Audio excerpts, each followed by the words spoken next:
इसके ऊपर इतना लेट वीडियो लाने के लिए माफ करना भाई, पर उसका रीजन मैं आपको वीकली अपडेट में बता चुका हूँ। तो हाँ, मिराई का ट्रेलर आ गया है और इससे हमें इसका प्लॉट को लेकर भी काफी कुछ पता चल चुका है। तो इसमें तेजा का कैरेक्टर जो है वो असल में थोड़ा लफंगा टाइप चोरी चकारी करते हुए शायद दिख सकता है, जो लाइफ को लेकर दुनिया को लेकर उतना सीरियस नहीं है, क्योंकि बचपन से ही वो शायद अकेला बड़ा हुआ है। पर फिर भी उन लोगों को इसी का जरूरत है, क्योंकि उन्हें लगता है यही वो द चूजन वन है और ये चाहे तो उन लोगों के साथ मिलकर दुनिया को बचा सकता है। किससे? महावीर से, जो कि थैनोस के इन्फिनिटी स्टोन जैसे ये यहाँ उन 9 ग्रंथों को ढूंढने में लगा हुआ है और उनमें से कुछ ग्रंथों को वो हासिल कर भी चुका है। एक तो इस चाइना या जापान वाली सीक्वेंस से और दूसरा वो रेगिस्तान में बसने वाली शहर जो भी है वहां से 2 ग्रंथों को हासिल करते हुए हमें काफी सारे फुटेज दिखाया है। एक शॉट पर वाराणसी को भी तबाह होते हुए हमें दिखाया जाता है, तो हो सकता है वहां से भी कोई ग्रंथ को कलेक्ट किया हो। पर फिर भी ये सारा का सारा 9 ग्रंथों को हासिल कर पाया कि नहीं ये तो पता नहीं, लेकिन इसे रोकने के लिए तेजा सज्जा का कैरेक्टर को जो चाहिए था वो भाई उसने हासिल कर लिया है। अब अगर आपको याद होगा तो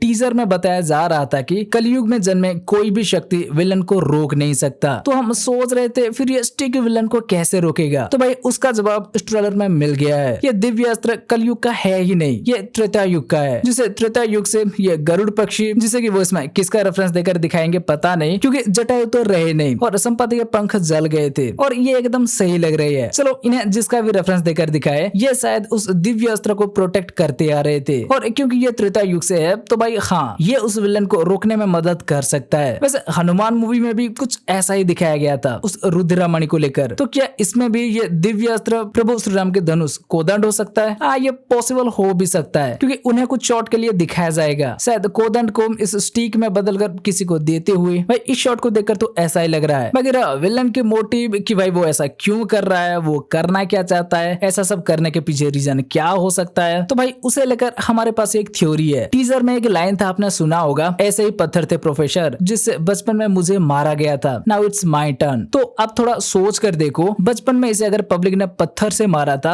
एक बच्चे के ऊपर पब्लिक ने पत्थर उठाया था, तो उसके पीछे क्या रीजन हो सकता है? कई सारे फिल्मों में आपने भी देखा होगा, जब पेरेंट्स को ऐसा कांड करते हैं जिसे गली मोहल्ला या समाज को खतरा हो, तब वो उनका पूरा फैमिली के ऊपर पत्थर मारना शुरू करते हैं, फिर चाहे उनके बीच कोई बच्चा भी क्यों ना हो। तो हमें लगता है इनका पापा जी ने कोई कांड किया होगा, तभी इनके ऊपर पब्लिक ने पत्थर मारा होगा। तो अब ये उसका बदला पूरा दुनिया से लेना चाहता है, दुनिया को अपना गुलाम बनाकर। लेकिन यहाँ फिर एक और सवाल उठता है कि उसका पापा ने ऐसा क्या कांड किया होगा, तो भाई उसे लेकर भी हमारे पास एक थ्योरी है, लेकिन वो कितना सच होगा कुछ कह नहीं सकते, या हम गलत भी हो सकते हैं। टीजर ट्रेलर से भी पहले जो एक ग्लिम्स आया था, आपने देखा होगा, ये कैरेक्टर बोलता है ये युद्ध हर युग से चलता आ रहा है, तो हर जनरेशन में क्यों नहीं? क्योंकि श्रेया सरन के कैरेक्टर को आपने देखा होगा, वो इसमें हीरो की माँ के रोल निभा रही है और ये शॉट को देखकर लगता है वो उस दिव्य अस्त्र को ढूंढ रहे थे कि नहीं ये तो पता नहीं, लेकिन वो शायद जरूर किसी को रोकना चाहते थे, जो सब तेजा का कैरेक्टर महावीर को रोकना चाहता है। तो भाई ये जिसे रोकना चाहती है वो महावीर का पापा क्यों नहीं हो सकते? मतलब हाँ, यहीं पर वो महावीर का पापा कुछ उल्टा सीधा कांड किया होगा, लोगों को वश में करना हो, कुछ अनहोनी क्या पता नहीं, लेकिन उससे शायद पब्लिक को खतरा होगा, तो महावीर का फैमिली के ऊपर पत्थर मारा गया होगा, ऐसा हमें लगता है। क्योंकि ऐसे देखा जाए तो हीरो का कहानी में भी वो फिट बैठ रहा है। शायद उस कांड के दौरान कुछ अनहोनी होने के बाद हीरो का माँ चली गई होंगी, उसका पापा भी खत्म, तो हीरो का कैरेक्टर बचपन में ही भटक कर कहीं खो गया होगा, तभी वो अभी प्रेजेंट में ऐसे अय्यासी में डूबा हुआ है। और ये लोगों को इसके ऊपर भरोसा इसलिए है क्योंकि वो उनका सीनियर की बेटा है, जो पहले भी ऐसे मामलों से निपट चुके थे। उनके पास शायद कुछ ऐसा दिव्य शक्ति ना हो, लेकिन बेहतर आध्यात्मिक शक्ति हो सकता है, जो कि विरासत में इन्हें भी मिलने की, मतलब आप समझ सकते हो। इसी वजह से भी वो इन्हें ढूंढ रहे होंगे, इनका रिस्पेक्ट करते होंगे, नहीं तो यही वो बंदा कैसे हो सकता है जो त्रेता युग का वो दिव्य अस्त्र को हासिल कर सके। और हमें तो लगता है भाई यही इस मूवी का कोर स्टोरी हो सकता है। हाँ, मतलब इसका फर्स्ट ग्लिम्स में जैसे बताया जा रहा था ये किंग अशोका के 9 सीक्रेट से इंस्पायर्ड होगा, भाई लगता है वो बस एक सेटअप होगा जिसे हासिल करने के लिए विलन उसका पीछे पड़ा होगा। फिर ब्लैक स्वॉर्ड ग्लिम्स के बाद टीजर में बताया गया इस दिव्य अस्त्र के बारे में, जिससे कि उस विलन को रोका जा सकता है और ये त्रेता युग से प्रभु श्री राम का होगा। ये इस मूवी का एक प्लॉट ट्विस्ट के जैसे हो सकता है, मतलब किंग अशोका के पश्चाताप से जन्मे उस 9 ग्रंथों को, उनका पावर्स को एक सीक्वेंस में दिखा देंगे, फिर उसके पीछे विलन को लगा देंगे, फिर ये दिव्य अस्त्र के लिए भी त्रेता युग का एक सीक्वेंस दिखा देंगे, ये कितना पावरफुल है, इससे क्या सब किया जा सकता है वो भी थोड़ा बहुत दिखा देंगे और बताएंगे कि इससे उस विलन को रोका जा सकता है। लेकिन उसके बीच जो बाकी सारा कुछ चलने वाली है वहाँ वो हमें पूरा मदर सेंटिमेंट दिखा सकते हैं। जी हाँ, वो सब भी इसमें तो होगा ही, लेकिन उन सबको हमें की मूवमेंट जैसे देख सकते हैं। कोर आइडिया तो शायद इसका यही है कि एक बेटा होगा जो अपने माताजी का छोड़ा हुआ अधूरा काम को इसमें पूरा करेगा या कहीं अपने माताजी के दिखाए हुए रास्ते पर चलेगा, लेकिन काफी सारे ट्विस्ट एंड टर्न और बिग एडवेंचर के साथ। अब भाई इधर राजा साहब के साथ पीपल मीडिया फैक्ट्री क्या कर रही है तो पता नहीं, लेकिन मिराई को लेकर वो जो कुछ भी कर रहे हैं भाई ट्रेलर को देखकर लगता है वो सही जा रहे हैं। ट्रेलर काफी बढ़िया है भाई, और भले ही अभी इसका उतना हाइप ना हो लेकिन हमारे नॉर्थ में भी शायद फैमिली ऑडियंस इसे काफी पसंद करेंगे। वो कार्तिकेय 2 मूवी जैसे, पर उसमें तो मानो कोई विलन ही नहीं था, लेकिन इसमें है भाई, वो भी एक नॉर्मल नहीं सुपर विलन टाइप जो दुनिया भर में तबाही मचा रहा है। तो एडवेंचर के साथ एक्शन भी इसमें हमें भरपूर देखने मिलेगा, इतिहास को लेकर कुछ इंटरेस्टिंग देखने मिलेगा, और त्रेता युग को लेकर क्या बताए उस टाइम के गूज़बम्प्स आप थिएटर में ही एक्सपीरियंस कर लेना। ट्रेलर देखने के बाद इसमें एंटरटेनमेंट की तो कोई कमी नहीं दिख रहा, सब कुछ एकदम परफेक्ट लग रहा है। फिर भी देखते हैं 12 सितंबर को ये मूवी कैसा निकलता है। वैसे आपको ये ट्रेलर कैसा लगा, आपको इस मूवी से क्या उम्मीदें हैं, और अगर इसका स्टोरी को लेकर आपके पास कोई थ्योरी है तो कमेंट करके हमें बताना बिल्कुल मत भूलना, ठीक है। तो भाई बस ये था मिराई का ट्रेलर को लेकर एक वीडियो। अब अगर आपको ये वीडियो अच्छी लगी हो तो वीडियो को लाइक शेयर और चैनल को सब्सक्राइब कर दो। चलो फिर मिलते हैं अगले वीडियो में, बाय।